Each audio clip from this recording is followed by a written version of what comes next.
जब मैं अपने क्लाइंट्स के साथ बातें करती थी, मेरी एक ही इच्छा थी कि मैं उनको महसूस करवाऊं कि वो महारानीज हैं और वो महाराजाज हैं। वाओ, भी औरत का बेस्ट फ्रेंड है डायमंड, लेकिन व्यापार ਇਹਦਾ मर्द कर रहा है। पूरी जो इंडस्ट्री है वो मेल डोमिनेटेड है और वो भी ऑर्थोडॉक्स जूइश आदमियों के साथ। मुझे सब एक ही जैसे लगते थे। वो सब लंबे लंबे काले कोट पहनते थे, ब्लैक हैट्स और लंबी लंबी बियर्ड्स होती थी, और वो इतने ऑर्थोडॉक्स होते थे कि वो हाथ भी नहीं शेक करते थे औरत के साथ, और कभी कभी उनके साथ एलिवेटर में भी नहीं आते थे। तो उनके साथ बिजनेस करना तो दूर की बात है, क्योंकि जो लेडीज का रोल था वो थी सेक्रेटरीज और डिलीवरी गर्ल्स, जिसको वो मैसेंजर गर्ल्स बोलती थी। कि ਅਸੀਂ ਦੂਸਰਿਆਂ ਬਾਰੇ ਜੀਨੇ ਆ, ਆਪਣੇ ਪਹਿਲਾਂ ਆਪਣੇ ਪੇਰੈਂਟਸ ਲਈ, ਫਿਰ ਆਪਣੇ ਹਸਬੈਂਡ ਲਈ, ਫਿਰ ਆਪਣੇ ਬੱਚਿਆਂ ਲਈ, ਤੇ ਇੱਕ ਜਿਹੜੀ ਔਰਤ ਹੈ ਉਹ ਆਪਣੇ ਆਪ ਨੂੰ ਕਿਤੇ ਨਾ ਕਿਤੇ ਭੁੱਲ ਜਾਂਦੀ। मेरे ऑफिस तक पहुंचे उस दौरान काफी सिक्योरिटी थी।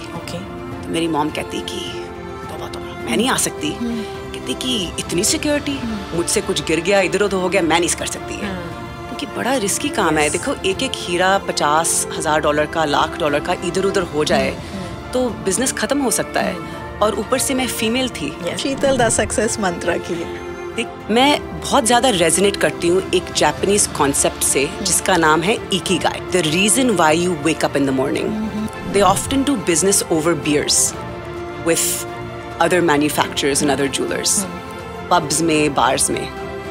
मुझे ये बात इतनी सरप्राइजिंग लगती है, क्योंकि as a woman I have to always maintain a professionalism, my decorum and composure. ਅੱਜ ਦੀ ਗੈਸਟ ਦੀ ਜਿਹੜੀ ਸਟੋਰੀ ਹੈ ਉਹ ਹਾਰਡ ਵਰਕ ਤੇ ਡ੍ਰੀਮਸ ਨੂੰ ਬੜੀ ਚੰਗੀ ਤਰ੍ਹਾਂ ਰਿਫਲੈਕਟ ਕਰਦੀ ਹੈ ਕਿ ਕਿਸ ਤਰ੍ਹਾਂ ਉਹਨਾਂ ਨੇ ਅੱਜ ਦੀ ਜਿਹੜੀ ਇੱਕ ਫਾਸਟ ਪੇਸ ਸੋਸਾਇਟੀ ਹੈ, ਇੱਕ ਫਾਸਟ ਪੇਸਡ ਵਰਲਡ ਹੈ, ਉਹਦੇ ਵਿੱਚ ਇਨੋਵੇਸ਼ਨ ਤੇ ਟੈਕਨੋਲੋਜੀ ਨੂੰ ਨਾਲ ਲੈ ਕੇ ਚੱਲੇ ਤੇ ਆਪਣਾ ਇੱਕ ਵੱਖਰਾ ਮੁਕਾਮ ਬਣਾਇਆ।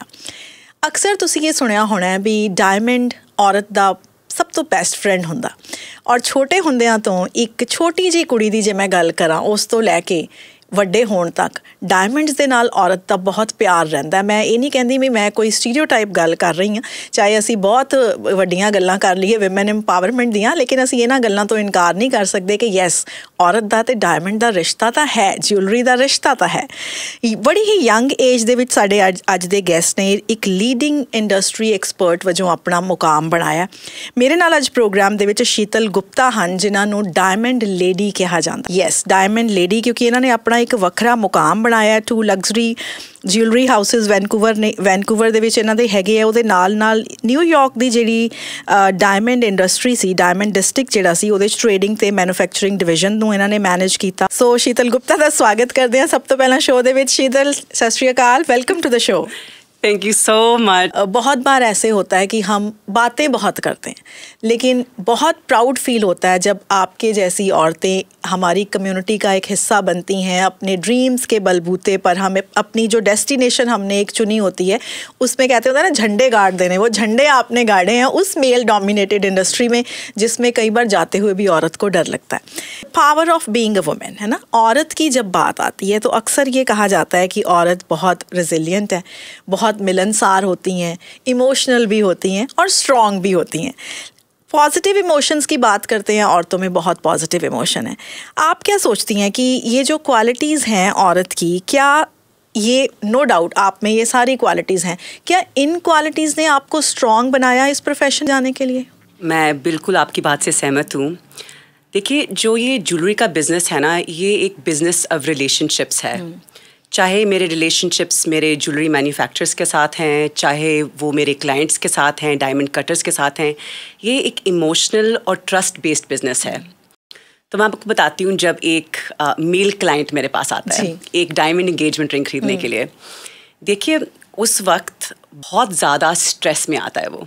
एक तो लड़कों को बहुत ज़्यादा ज्वेलरी और डायमंड्स के बारे में पता नहीं होता है। दूसरी बात ये, एक उनकी लाइफ का बहुत बड़ा परचेस होता है, बहुत अहमियत परचेस होता है, और उसमें बहुत सारे इमोशंस होते हैं, स्ट्रेस होता है, एंग्जाइटी होती है और एक्साइटमेंट भी। और उसमें मेरा जो रोल होता है, ये प्रोसेस को एकदम से उनके लिए स्मूथ बनाना, उनके लिए पॉजिटिव बनाना, उनके लिए मीनिंगफुल बनाना। और मैं ये भी समझती हूँ कि ये उनकी मैरिज प्लानिंग की लाइफ की पहला स्टेप होता है। तो अगर मैं पॉजिटिवली स्टार्ट करूं तो आगे की जो उनका प्रोसेस है वो भी पॉजिटिव रहेगा। अब मैं आपको जरा बताती हूँ कि ये प्रोसेस कैसे होता है। तो जब क्लाइंट मेरे पास आता है तो सबसे पहले तो मैं उनसे खूब सारी बातें करती हूँ, टू ब्रेक द आइस। तो सबसे पहले उनको पूछती हूँ उनके हॉबीज़ के बारे में, उनकी फैमिली के बारे में, उनके पैशंस के बारे में। फिर मैं उनसे बात करती हूँ उनकी फ्यूचर वाइफ के बारे में, उनकी लव स्टोरी के बारे में। और जो ये मोमेंट क्रिएट होता है ना, एक मोमेंट काफ़ी सीक्रेट होता है, टेंडर होता है, प्योर होता है, बहुत स्वीट होता है। और उस प्रोसेस में मैं उनके कॉन्फिडेंस को बूस्ट करती हूँ, उनको एजुकेट कर डायमंड्स के बारे में उनको एम्पावर करती हूँ नॉलेज के साथ। और फिर धीरे धीरे जो उनमें एंग्जाइटी है वो कम होती जाती है। Being a good listener, connection build करना, शायद एक पेशेंस रखना और पॉजिटिविटी स्प्रेड करना। बचपन से ही मेरी लाइफ में बहुत सारी लेडीज़ रही हैं जिनके पास ऐसे ट्रेट्स हैं। तो मेरे बिजनेस में ये ट्रेट्स ने सर्टेनली मुझे एक अच्छा बिजनेस वुमन बनाया है और मुझे सक्सेसफुल बनाया और एक रेप्यूटेटिव ज्वेलर बना पाया। शीतल, जैसे आपने कहा ना कि जब आपके पास कोई आता है आपका क्लाइंट, तो आप उससे बातें करते हो, उसकी लव स्टोरी के बारे में पूछते हो, उसकी हॉबीज़ के बारे में, उसकी फ्यूचर ब्राइड के बारे में। मैं कोई ऐसा कमेंट करना तो नहीं चाहती, लेकिन इतना ज़रूर कहूँगी कि अगर किसी मेल के पास हम डायमंड खरीदने जाएं तो शायद ये बातें नहीं हों, है ना? आपको बताऊं कि काफ़ी ज़्यादा ट्रांजैक्शनल हो जाता है और मैकेनिकल हो जाता है। बात सेल पे आ जाती है।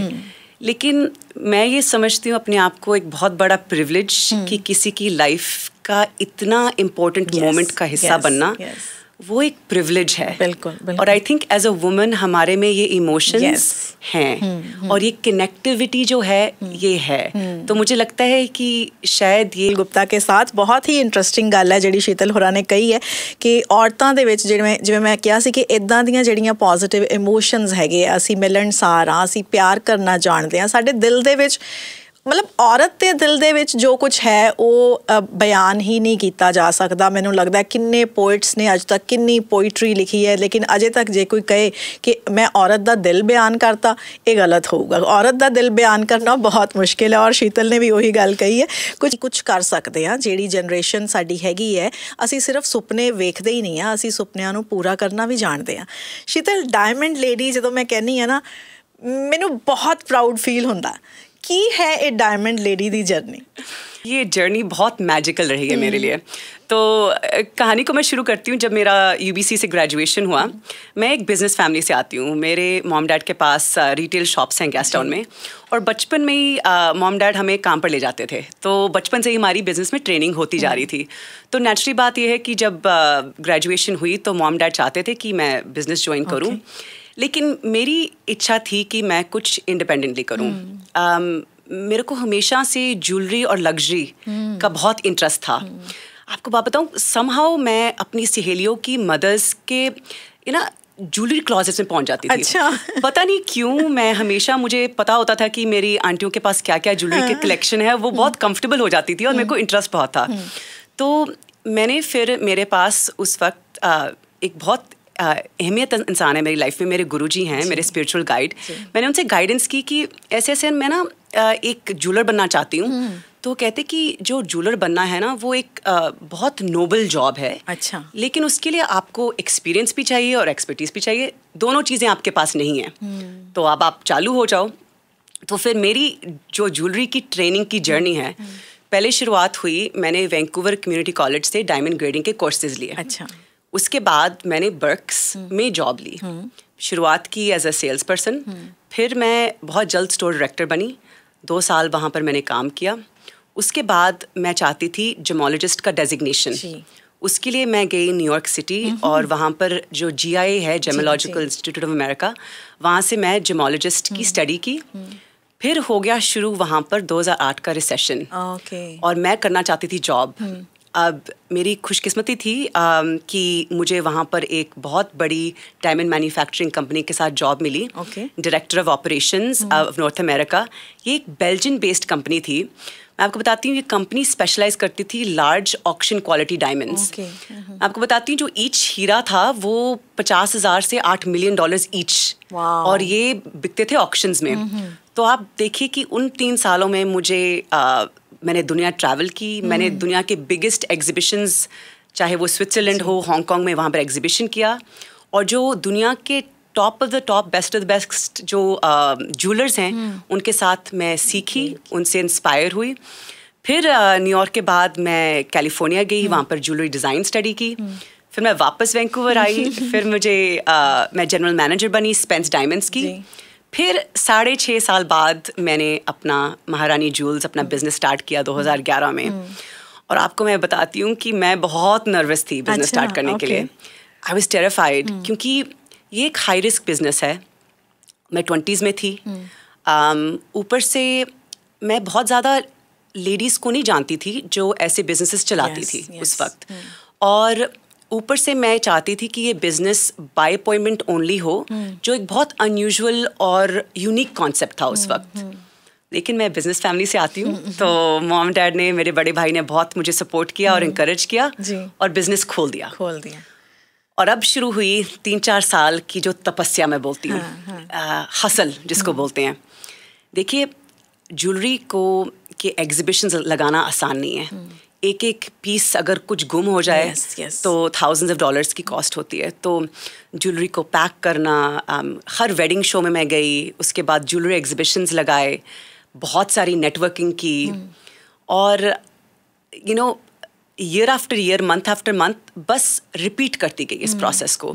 मुझे हमेशा लोगों ने बताया था कि अगर बिजनेस चलाना है तो लॉन्ग टर्म सोचो। अच्छा, ठीक है। और इस टाइम जो ये पहले 3-4 साल हैं, इन्वेस्ट करो बिजनेस में। और जो चीज़ मुझे मॉम डैड ने सिखाई थी वो थी ऑनेस्टी, वो थी ट्रस्ट, और वो थी इंटेग्रिटी, और वो हमेशा फाउंडेशन रही।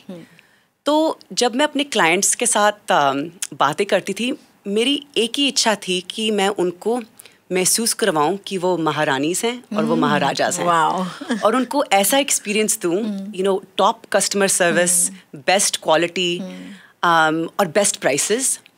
और फिर धीरे धीरे करके साल निकलते गए, और फिर लोग मेरे पास आने लगे मेरे एक्सपर्टीज के लिए, मेरे गाइडेंस के लिए, और फिर मुझे ये खिताब मिल गया डायमंड लेडी का। ਜਦੋਂ ਇਹ ਸਾਰੀ ਜਰਨੀ ਚੱਲ ਰਹੀ ਸੀ ਸ਼ੀਤਲ, ਤੁਸੀਂ ਕਿਹਾ ਕਿ ਤੁਸੀਂ ਬਿਜ਼ਨਸ ਫੈਮਿਲੀ ਤੋਂ ਹੋ, ਸੋ ਬਿਜ਼ਨਸ ਤਾਂ ਤੁਹਾਡੇ ਬਲੱਡ ਦੇ ਵਿੱਚ ਹੀ ਸੀਗਾ, ਔਰ ਕੋਈ ਇੱਦਾਂ ਦਾ ਤਾਂ ਚੈਲੰਜ ਹੈ ਨਹੀਂ ਸੀ ਕਿ ਬਿਜ਼ਨਸ ਖੋਲ੍ਹਣਾ ਜਾਂ ਨਹੀਂ ਖੋਲ੍ਹਣਾ। ਲੇਕਿਨ ਡਾਇਮੰਡ ਬਿਜ਼ਨਸ ਖੋਲ੍ਹਣਾ, ਕਿਉਂਕਿ ਜਿਸ ਟਾਈਮ ਤੁਸੀਂ ਖੋਲ੍ਹਿਆ ਅੱਜ ਤੋਂ ਕੁਝ ਸਾਲ ਪਹਿਲਾਂ, ਉਦੋਂ ਹਾਲਾਂਕਿ ਅੱਜ ਵੀ ਬਹੁਤ ਸਾਰੀਆਂ ਡਾਇਮੰਡ ਲੇਡੀਜ਼ ਨਹੀਂ ਹੈਗੀਆਂ, ਪਰ ਉਸ ਟਾਈਮ ਤਾਂ ਸ਼ਾਇਦ ਬਿਲਕੁਲ ਹੀ ਇੱਕਾ ਦੁੱਕਾ ਹੋਣਗੀਆਂ। ਉਦੋਂ ਫੈਮਿਲੀ ਨੇ ਜਾਂ ਕਿਸੇ ਨੇ ਇਹ ਨਹੀਂ ਕਿਹਾ ਕਿ ਸ਼ੀਤਲ ਤੂੰ ਫੈਮਿਲੀ ਬਿਜ਼ਨਸ ਦੇ ਵਿੱਚ ਆ ਜਾ, ਜਾਂ ਇਹਦੇ ਵਿੱਚ ਤੈਨੂੰ ਬੜੇ ਚੈलेंजेस ਆਉਣੇ ਹੈਗੇ? बिल्कुल कहा। मेरे मॉम डैड ने तो ये कहा कि तू हमारा बिजनेस करेगी तो हम तेरे को सपोर्ट भी कर पाएंगे, हमको तो डायमंड्स के बारे में कुछ पता ही नहीं है। मुझे याद है जब वो न्यूयॉर्क में आए थे मेरे ऑफिस में, तो जब वो मेरे ऑफिस तक पहुंचे उस दौरान काफ़ी सिक्योरिटी थी। तो मेरी मॉम कहती कि तौबा तौबा, मैं नहीं आ सकती। कहती कि इतनी सिक्योरिटी, मुझसे कुछ गिर गया, इधर उधर हो गया, मैं नहीं कर सकती है, क्योंकि बड़ा रिस्की काम है। देखो, एक एक हीरा $50,000 का, $1,00,000 का इधर उधर हो जाए तो बिजनेस ख़त्म हो सकता है। और ऊपर से मैं फीमेल थी। काफ़ी टारगेट्स होते हैं ज्वेलर्स को कि जब वो ट्रैवल करते हैं कि वो टारगेट होते हैं, तो ये चीज़ काफ़ी रिस्की थी, लेकिन मेरे में वो कन्विक्शन था। और आई थिंक मेरे गुरुजी का आशीर्वाद भी था और उनकी ग्रेस थी, तो बस मैं चलती गई और पीछे मुड़ के नहीं देखा। वेरी इंटरेस्टिंग जर्नी शीतल, और मैनू पूरी उम्मीद है कि बहुत सारियां यंग बच्चियां साडी कम्यूनिटी दे विच ऐसियां ने जिन्हां दी ना हॉबीज़ बड़ियां डिफरेंट होंदियां, जिहड़ियां ये सोचदियां भी मैं ये करना तो चाहनी हाँ, इस प्रोफैशन च जाना तो चाहनी हाँ, पर पता नहीं मेरा फ्यूचर की होगा, क्योंकि मेल डोमीनेटेड इंडस्ट्री हैगी है। पर शीतल की जिहड़ी एग्जाम्पल है वो तुहाडे सारिਆਂ ਲਈ, तुहाडे चों कईयां ਲਈ बहुत वड्डी इंस्पीरेशन बन सकती है कि जे आपां कुछ सोचिया है ना अपनी लाइफ दे विच करन दा, फिर कदम पिछे ना मोड़िए, फिर अपनी मंजिल वल एक आशीर्वाद दे नाल, अपने पेरेंट्स दे आशीर्वाद, अपने मैंटर्स दे आशीर्वाद दे नाल तुरदे जाइए। मंजिल खत्म नहीं हुंदी, मंजिल दे उत्ते तुरदे जाना ही जिंदगी भी। औरत दा बेस्ट फ्रेंड है डायमंड, लेकिन वपार इहदा मर्द कर रहा है।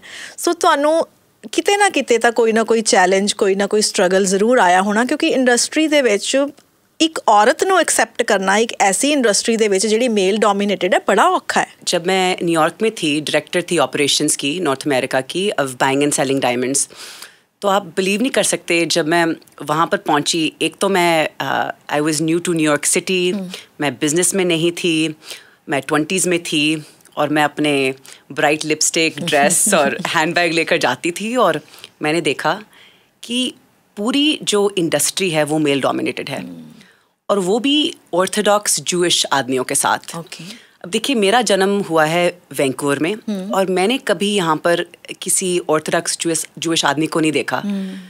तो आप बिलीव नहीं कर सकते, मैं काफ़ी एम्बेरस्ड हूँ कि मुझे सब एक ही जैसे लगते थे। वो सब लंबे लंबे काले कोट पहनते थे, ब्लैक हैट्स और लंबी लंबी बियर्ड्स होती थी, और वो इतने ऑर्थोडॉक्स होते थे कि वो हाथ भी नहीं शेक करते थे औरत के साथ, और कभी कभी उनके साथ एलिवेटर में भी नहीं आते थे। तो उनके साथ बिजनेस करना तो दूर की बात है, क्योंकि जो लेडीज़ का रोल था डायमंड इंडस्ट्री की बात मैं कर रही हूँ 2008 की, ये ज़्यादा पहले की बात नहीं है। वो थी सेक्रेटरीज और डिलीवरी गर्ल्स, जिसको वो मैसेंजर गर्ल्स बोलती थी। मेरे जैसी औरत मैंने सिर्फ एक देखी थी, एक एशियन वुमन, जो मैं कभी कभी उसको मिलती थी।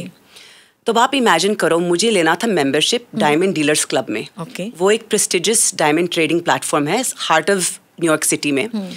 काफ़ी हफ्ते लगे उसके एप्लीकेशंस भरने में। फिर मैं बड़ी एक्साइटेड कि मैं जाऊंगी और इस ट्रेडिंग क्लब में जाऊंगी। तो मैंने दरवाज़ा खोला, जब अंदर गई सिर्फ आदमी, और आप इमेजिन नहीं कर सकते मेरे लिए कितना इंटिमिडेटिंग था। मैं जैसे अंदर गई वैसे ही बाहर गई। I turn right around and I ran. मेरे साथ 2-3 दफ़ा हुआ ये, लेकिन मैं अपने स्किल में कॉन्फिडेंट थी, बिजनेस में कॉन्फिडेंट थी। धीरे धीरे लोगों से मैं परिचित हुई। फिर उनके साथ बैठकर जब मैंने बातें शुरू की, वो मुझे बोलते कि हम डील तुम्हारे बॉस के साथ फाइनलाइज करेंगे। तो ये चैलेंज फेस किया। फिर जब उनको पता लगा कि ऑपरेशंस मैं ही देख रही हूँ, तो उनको अगर बिजनेस करना है तो उनके पास चॉइस नहीं था। उनको भी जिस चीज़ के वो यूज्ड टू थे, उन हैबिट्स को चेंज करना पड़ा। तो दूसरी बात जो मैं बताना चाहती हूँ कि जब मैं अक्सर अपने मेल ज्वेलरी फ्रेंड से बात करती हूँ जो यूएस में बिजनेस करते हैं, वो बोलते हैं कि they often do business over beers with other manufacturers and other jewellers, pubs में, बार्स में। मुझे ये बात इतनी सरप्राइजिंग लगती है, क्योंकि as a woman I have to always maintain a professionalism, my decorum and composure. वो लग्जरी नहीं है कि 1% टाइम के लिए भी मैं अपना कंपोजर लूज़ कर लूँ, क्योंकि हमारा जो बिजनेस है वो हमें दुनिया में हर कोने तक लेके जाता है। Places like Las Vegas, Miami, New York, Hong Kong, यहाँ पर बहुत रंग बिरंगी चीज़ें देखने को मिलती हैं, लेकिन as a woman I always have to be utmost professional. तो ये चीज़ जो है चैलेंजिंग थी, लेकिन मैंने हमेशा अपनी जो एक डिग्निटी है और अपनी जो रेपुटेशन है वो अपहोल्ड की। और उसके कारण मुझे बहुत रिस्पेक्ट मिला और मुझे एज अ इक्वल ट्रीट करा गया। अगर 1% भी मैं कॉम्प्रोमाइज़ करती उस पर, तो शायद वो जर्नी मेरे लिए और भी मुश्किल हो जाती। शीतल, ਮੈਨੂੰ ਲੱਗਦਾ ਕਿ ਜਿਹੜਾ ਜਿਸਟ ਹੈ ਨਾ ਅੱਜ ਦੇ ਸ਼ੋਅ ਦਾ, ਉਹ ਤੁਸੀਂ ਇੱਕ ਲਾਈਨ ਦੇ ਵਿੱਚ ਬਿਆਨ ਕਰ ਦਿੱਤਾ ਹੈ ਕਿ ਜੇ ਔਰਤ ਆਪਣੀ ਡਿਗਨਿਟੀ ਤੇ ਆਪਣੀ ਰਿਸਪੈਕਟ ਨੂੰ ਬਰਕਰਾਰ ਰੱਖੇ ਤਾਂ ਉਹ ਦੁਨੀਆ ਦੀ ਕਿਸੇ ਵੀ ਮੰਜ਼ਿਲ ਤੱਕ ਪਹੁੰਚ ਸਕਦੀ ਹੈ। ਔਰ ਬਹੁਤ ਵੱਡਾ ਮੈਸੇਜ ਤੁਸੀਂ ਇਸ ਲਾਈਨ ਦੇ ਵਿੱਚ, ਕਹਿੰਦੇ ਹੁੰਦੇ ਨਾ ਸੈਡ ਸੁਭਾਅ ਕੋਈ ਮੂੰਹ ਚੋਂ ਗੱਲ ਨਿਕਲਦੀ ਹੈ। ਮੈਂ ਕਹੂੰਗੀ ਕਿ ਜਿੰਨੀਆਂ ਵੀ ਇਸ ਟਾਈਮ ਖਾਸ ਤੌਰ 'ਤੇ ਲੇਡੀਜ਼ ਸੁਣ ਰਹੀਆਂ ਨੇ, ਸਾਡੀਆਂ ਯੰਗ ਬੱਚੀਆਂ ਸੁਣ ਰਹੀਆਂ, ਜੇ ਸਿਰਫ ਇੱਕ ਇਸ ਚੀਜ਼ ਨੂੰ ਲੈ ਕੇ ਅਸੀਂ ਆਪਣੇ ਨਾਲ ਚੱਲੀਏ ਕਿ ਸਾਡੀ ਡਿਗਨਿਟੀ, ਸਾਡੀ ਰਿਸਪੈਕਟ ਕਿ ਕੋਈ ਖਰਾਬ ਨਹੀਂ ਕਰ ਸਕਦਾ, ਉਹ ਸਾਡੇ ਆਪਣੇ ਹੱਥ ਦੇ ਵਿੱਚ ਹੈ। ਉਹਦੇ ਨਾਲ ਜੇ ਅਸੀਂ ਕੰਪਰੋਮਾਈਜ਼ ਨਾ ਕਰੀਏ, ਅਸੀਂ ਕੁਝ ਵੀ ਕਰ ਸਕਦੇ ਹਾਂ। ਕਿ ਜਦੋਂ ਮੈਨੂੰ ਲੱਗਦਾ ਹੁੰਦਾ ਕਿ ਇਨਸਾਨ ਐਸੇ ਮੁਕਾਮ 'ਤੇ ਪਹੁੰਚ ਜਾਂਦਾ, ਜਦੋਂ ਆਪਾਂ ਕਹਿੰਦੇ ਹਾਂ ਨਾ ਕਿ ਸਾਨੂੰ ਰੱਬ ਨੇ ਬਹੁਤ ਦਿੱਤਾ, ਉਦੋਂ ਇਹ ਵੀ ਇੱਕ ਭਾਵਨਾ ਆਉਣੀ ਕਿ ਹੁਣ ਮੈਨੂੰ ਸੇਵਾ ਕਰਨੀ ਚਾਹੀਦੀ ਹੈ। ਪਰ ਇਹ ਗੱਲ ਕਹਿੰਦੇ ਹਾਂ ਮੈਨੂੰ ਬਹੁਤ ਦੁੱਖ ਹੁੰਦਾ ਵੀ ਇਹ ਭਾਵਨਾ ਆਉਂਦੀ ਨਹੀਂ ਹੈ ਲੋਕਾਂ ਦੇ ਵਿੱਚ, ਕਿਉਂਕਿ ਅਸੀਂ ਹਮੇਸ਼ਾ ਹੋਰ ਇਕੱਠਾ ਕਰਨ ਦੀ ਇੱਕ ਦੌੜ ਦੇ ਵਿੱਚ ਸ਼ਾਮਲ ਹੋ ਜਾਂਦੇ ਹਾਂ। ਲੇਕਿਨ ਜਦੋਂ ਇਨਸਾਨ ਦੇ ਵਿੱਚ ਇਹ ਭਾਵਨਾ ਆ ਜਾਏ ਵੀ ਮੇਰੇ ਕੋਲ ਬਹੁਤ ਹੈ, ਹੁਣ ਮੈਂ ਕਿਸੇ ਨਾ ਕਿਸੇ ਤਰੀਕੇ ਦੇ ਨਾਲ ਹੋਰਾਂ ਦੀ ਮਦਦ ਕਰਨੀ ਹੈ, ਇਹੀ ਇਮੋशंस ਜਿਹੜੇ ਸੀ ਡਿਵੈਲਪ ਹੋਏ शीतल ਦੇ ਵਿੱਚ। शीतल, ਸਾਨੂੰ ਇਹਦੇ ਬਾਰੇ ਦੱਸੋ। मैं कहूँगी कि मेरे लाइफ के 3 पिलर्स हैं जो मेरे लिए सबसे ज़्यादा अहमियत रखते हैं। वो है साधना, सेवा और सत्संग। तो जो साधना मैं बोलूँगी अपने सेल्फ डेवलपमेंट और मेरी स्पिरिचुअल जर्नी के बारे में बात करूँगी। जो सेवा है ना, वो एक एक्सप्रेशन ऑफ ग्रैटिट्यूड है। जैसे आपने बोला ना कि ज़िंदगी ने मुझे वो हर चीज़ दी है, अब उसको शेयर करने की इच्छा जाग उठती है। और तीसरी चीज़ है सत्संग। सत्संग को हम बेसिकली बोलते हैं being in the company of nobility, being in the company of inspiring people. Professionally मैं बोलूँगी जो इंडस्ट्री के ट्रेल ब्लेजर्स हैं और जो मेरे मेंटर्स हैं, और सेल्फ डेवलपमेंट में अपने टीचर्स और गुरुज की बात करूँगी। जी। अब जब मैं सेवा की बात करती हूँ तो मैं ये बोलूँगी कि एक तो मैं प्रिविलेज्ड हूँ, जो मुझे मेरे मॉम डैड ने हमेशा सपोर्ट किया है, जो मैं अपना बिज़नेस, जो मेरी ड्रीम का बिज़नेस है वो कर रही हूँ। तो अब मुझे ऐसे लगता है कि मेरी एक रिस्पॉन्सिबिलिटी है कि मैं ये प्रिविलेज उन लोगों के साथ शेयर करूं जिनके पास उसका एक्सेस नहीं है। तो मेरी लाइफ में जैसे 2 चीज़ें हैं जिनके बारे में मैं सबसे ज़्यादा पैशनेट हूँ। एक है सेल्फ डेवलपमेंट और एक है गर्ल्स एजुकेशन। अब सेल्फ डेवलपमेंट की बात क्या होती है? अब हम दुनिया में बहुत कुछ सीखते हैं दुनिया के बारे में, बाहर की दुनिया के बारे में, कि ये चीज़ खरीदो या वो चीज़ खरीदो या इस ट्रिप पर जाओ, पर हम ये नहीं सीखते कैसे कि हम इंडिपेंडेंटली जॉयस बने, कैसे हम आत्मनिर्भर बने। मुझे लगता है कि जब हम बाहर की चीज़ों पे डिपेंडेंट होते हैं तो जब वो चीज़ चली जाती है तो हम डिप्रेस्ड हो जाते हैं। लेकिन अगर हम आत्मनिर्भर होना सीख जाएं, अगर वो हम बच्चों को वो टूल्स दे दें, तो फिर वो इंडिपेंडेंट जॉय हमेशा रहती है। जी। और अब रहा गर्ल्स एजुकेशन, मैं कुछ साल यहाँ पर आई थी और मैं एकल विद्यालय के बारे में मैंने बात की थी। ये एक ऐसी संस्था है जो इंडिया में है, 100,000 से ज़्यादा विलेजेस में है। ये बॉयज़ एंड गर्ल्स को एजुकेशन देती है फ्री में, जो विलेजेस एंड ट्राइबल एरियाज़ में रहते हैं जहाँ पर टीचर्स पहुँच नहीं पाते। और मैं आपको बताऊं कि उनके साथ जुड़कर जो मेरी लाइफ में जो मीनिंग और पर्पस आया है, इट्स बिन इनक्रेडिबल। जनवरी में मैं एक ऑर्फनेज में गई थी, जो एक चिन्मय मिशन नाम का ऑर्गेनाइजेशन है, उनकी संस्था है चिन्मय विजया। तो मैं जब जनवरी में गई, मैं 2 हफ्ते में एक ऑर्फनेज में रही जहाँ पर लड़कियाँ 5 साल से 20 साल की उम्र की हैं और उनको एजुकेशन दिया जाता है। उनका वो घर में रहती हैं और बहुत सारी लड़कियां नर्सेस बन गई हैं, इंजीनियर्स बन गई हैं, और उनको एक अपॉर्चुनिटी मिल गई है, जो ये साइकिल है ना of illiteracy end of abuse, उस चीज़ से बाहर निकलने का।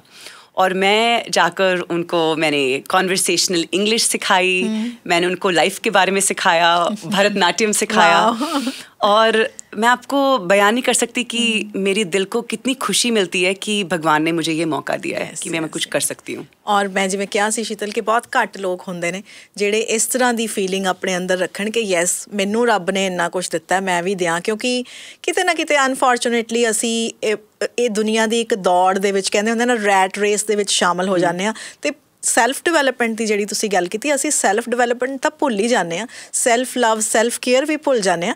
ਪਰ ਮੈਂ ਇੱਕ ਚੀਜ਼ ਆਪਣੇ ਲਿਸਨਰਸ ਨਾਲ ਜ਼ਰੂਰ ਸ਼ੇਅਰ ਕਰਨਾ ਚਾਹੁੰਦੀ ਹਾਂ। ਜਦੋਂ ਅੱਜ ਸ਼ੀਤਲ ਪ੍ਰੋਗਰਾਮ ਦੇ ਵਿੱਚ ਆਏ ਤਾਂ ਮੈਂ ਇਹਨਾਂ ਨੂੰ ਪੁੱਛਿਆ ਕਿ ਹਾਊਜ਼ ਲਾਈਫ। ਸ਼ੀਤਲ ਦਾ ਜਵਾਬ ਸੀ ਲਾਈਫ ਇਜ਼ ਵੰਡਰਫੁਲ।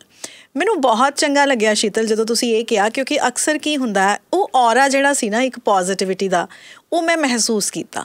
ਅਕਸਰ ਕੀ ਹੁੰਦਾ ਜਦੋਂ ਅਸੀਂ ਕਿਸੇ ਨੂੰ ਮਿਲਦੇ ਹਾਂ, ਅਸੀਂ ਕਿਸੇ ਨੂੰ ਪੁੱਛ ਲਈਏ ਕੀ ਹਾਲ ਹੈ, ਤਾਂ ਪਹਿਲਾਂ ਪ੍ਰੋਬਲਮਸ ਦਾ ਸਿਲਸਿਲਾ ਸ਼ੁਰੂ ਹੋ ਜਾਂਦਾ, ਬੜੀ ਸਟ੍ਰੈਸ ਹੈ, ਮੈਂ ਲੇਟ ਹੋ ਗਿਆ, ਅੱਜ ਮੈਂ ਇੱਦਾਂ ਹੋਇਆ। ਲੇਕਿਨ ਜਦੋਂ ਅਸੀਂ ਜ਼ਿੰਦਗੀ 'ਚ ਇਹ ਕਹਿਣਾ ਸਿੱਖ ਲੈਂਦੇ ਹਾਂ life is wonderful, I think ਬਹੁਤ ਸਾਰੀਆਂ ਪ੍ਰੋਬਲਮਸ ਉੱਥੇ ਹੀ ਖ਼ਤਮ ਹੋ ਜਾਂਦੀਆਂ ਨੇ। ਇਹਦੇ ਬਾਰੇ ਕੀ ਕਹਿਣਾ ਚਾਹੋਗੇ?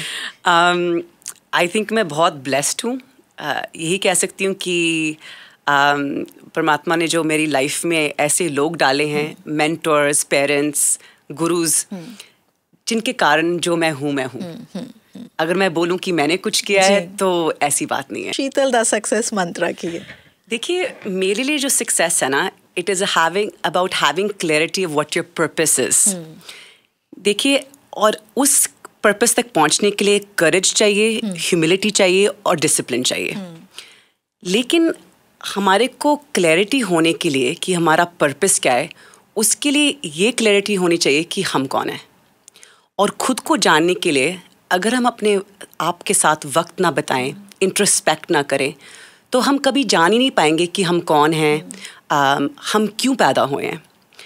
मैं ये चाहूँगी कि जो यंग वुमेन हैं और यंग गर्ल्स हैं, वो अपने साथ अकेले वक्त बिताएं, independently, they spend time alone.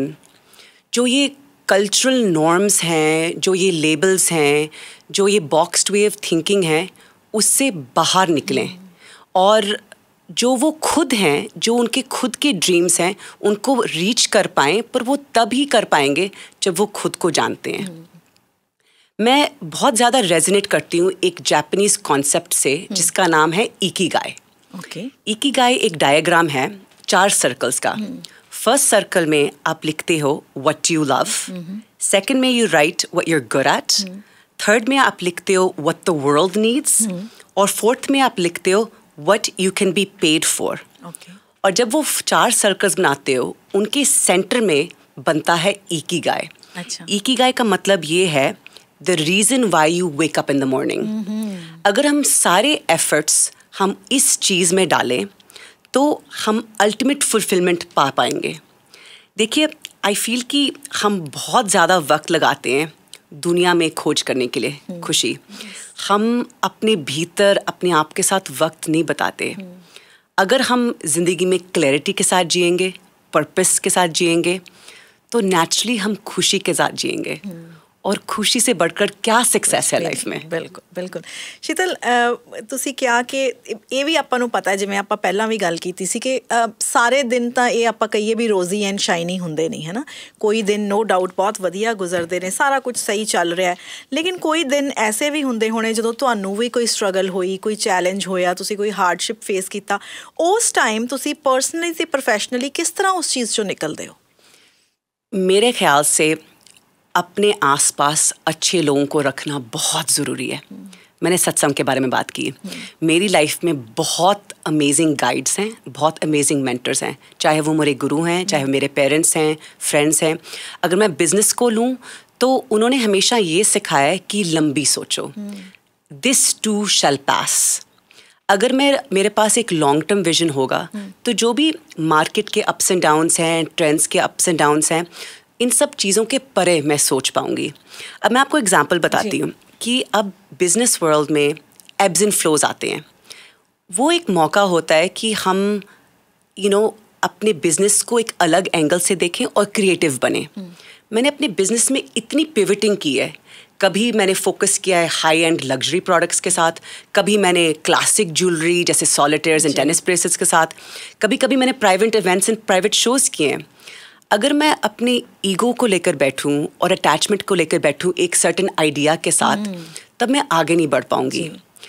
If I focus on the process, I focus on my craft and don't focus on the outcome, then I'm living in the present moment, and I'm able to enjoy my work. And I feel that's really what helps you overcome the hard times. शीतल, जिन्ने भी लोग सुन रहे ने, खास तौर ते young women ਜਾਂ ਉਹ ਔਰਤਾਂ ਜਿਨ੍ਹਾਂ ਦੇ ਮਨ ਦੇ ਵਿੱਚ ਕੋਈ ਸੁਪਨਾ ਤਾਂ ਹੈਗਾ, ਲੇਕਿਨ ਕਈ ਵਾਰੀ ਅਸੀਂ ਕਿਸੇ ਨਾ ਕਿਸੇ ਸਟਰਗਲ ਕਰਕੇ, ਚੈਲੰਜ ਕਰਕੇ ਆਪਣੇ ਉਹਨੇ ਸੁਪਨਿਆਂ ਨੂੰ ਦਬਾ ਦਿੰਦੇ ਹਾਂ।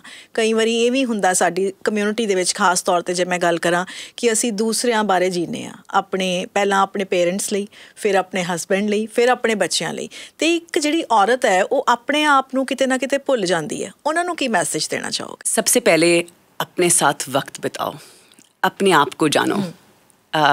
मैंने बार बार बात की है रिफ्लेक्शन की और इंट्रोस्पेक्शन की। जब आप खुद को समझने लगोगे तो आपके अंदर एक कॉन्फिडेंस आएगा कि आप ब्रेव बन सकते हो, आप करेजियस बन सकते हो और अपने ड्रीम्स को परस्यू कर सकते हो। लेकिन जब तक आप अपने आप में वो कॉन्फिडेंस नहीं लाओगे तो आप वो स्टेप कभी नहीं ले पाओगे। और वो स्टेप तभी आता है जब हम ट्रूली उस चीज़ में टाइम इन्वेस्ट करें, मेहनत करें, अच्छे पॉजिटिव लोगों के साथ अपने आप को सराउंड करें। और मैं बोलूँगी कि बस it's so important to invest that time in yourself. बहुत ही खूबसूरत गल्लां बातां शीतल तुसीं कीतियां ने। Anything in closing? Just gratitude. I am so grateful and humbled कि आपने मुझे चुना इस इंटरव्यू के लिए। I am always so grateful to the Red FM team for inviting me and making me a part of this wonderful International Women's Day program. Thank you Sheetal, thank you and thank you ਤੁਹਾਡਾ ਆਉਣ ਲਈ। ਔਰ ਬਹੁਤ ਚੰਗਾ ਲੱਗਿਆ ਤੁਹਾਡੇ ਨਾਲ ਗੱਲ ਕਰਕੇ। ਜਿਵੇਂ ਮੈਂ ਪ੍ਰੋਗਰਾਮ ਦੇ ਵਿੱਚ ਆਲਰੇਡੀ 2 ਵਾਰੀ ਕਹਿ ਚੁੱਕੀ ਹਾਂ, ਮੈਂ ਇੱਕ ਵਾਰੀ ਫੇਰ ਰਿਪੀਟ ਕਰਨਾ ਚਾਹੁੰਦੀ ਹਾਂ ਕਿ ਮੈਨੂੰ ਪੂਰੀ ਉਮੀਦ ਹੈ, ਵਿਸ਼ਵਾਸ ਹੈ ਕਿ ਅੱਜ ਦੀ ਜਿਹੜੀ ਇਹ ਇੰਟਰਵਿਊ ਹੈ ਬਹੁਤ ਸਾਰੀਆਂ ਯੰਗ ਵਿਮਨ ਨੂੰ ਇੰਸਪਾਇਰ ਕਰੇਗੀ, ਉਹਨਾਂ ਨੂੰ ਕੁਛ ਨਾ ਕੁਛ ਸੋਚਣ ਲਈ ਮਜਬੂਰ ਕਰੇਗੀ ਕਿ ਇਹ ਨਾ ਸੋਚੀਏ ਵੀ ਜੇ ਅਸੀਂ ਕੋਈ ਸੁਪਨਾ ਜ਼ਿੰਦਗੀ ਦੇ ਵਿੱਚ ਵੇਖਿਆ ਹੈ ਤਾਂ ਸਾਡੇ ਅੱਗੇ ਬਹੁਤ ਸਾਰੀਆਂ ਰੁਕਾਵਟਾਂ ਨੇ, ਉਹ ਪੂਰਾ नहीं हो सकता। अपने ड्रीम देखने, उन्होंने पूरे करना, उन्होंने वास्ते चलते रहना ही जिंदगी है। Thank you Sheetal. Thank you so much.